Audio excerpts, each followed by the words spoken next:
Breaking news చూస్తున్నాం. మహిళా సంఘాలను ఆర్థికంగా మరింత బలోపేతం చేసేందుకు మహిళా శక్తి కార్యక్రమాన్ని పక్కా ప్రణాళికతో అమలు చేస్తానని మంత్రి సీతక్క స్పష్టం చేశారు.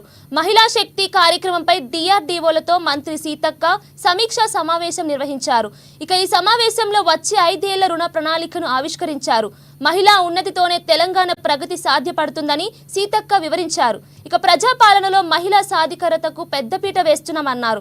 డిమాండ్ ఉన్న వ్యాపారాల్లో మహిళలను ప్రోత్సహిస్తున్నామని, క్షేత్రస్థాయి వాస్తవాలకు, ప్రజల అవసరాలు, వనరుల లభ్యతకు తగ్గట్టుగా బిజినెస్ మోడల్గా మహిళలు ఎదగాలని సీతక్క ఆకాంక్షించారు. స్థానికంగా లభ్యమయ్యే వస్తువుల ఆధారంగా వ్యాపారం చేస్తే అద్భుతాలు సాధించగలమని, ఆధార్ కేంద్రాలు, మీసేవ సెంటర్లు, పౌల్ట్రీ, డైరీ వ్యాపారాలు, క్యాంటీన్లు, స్టార్టప్ కంపెనీలు ఏర్పాటు చేసేలా మహిళా సంఘాలకు రుణ సౌకర్యం కల్పిస్తున్నట్లు మంత్రి వివరించారు. మహిళా శక్తి క్యాంటీన్లలో రుచి, శుభ్రత బాగా ఉండేలా జాగ్రత్తలు తీసుకోవాలని సూచించారు.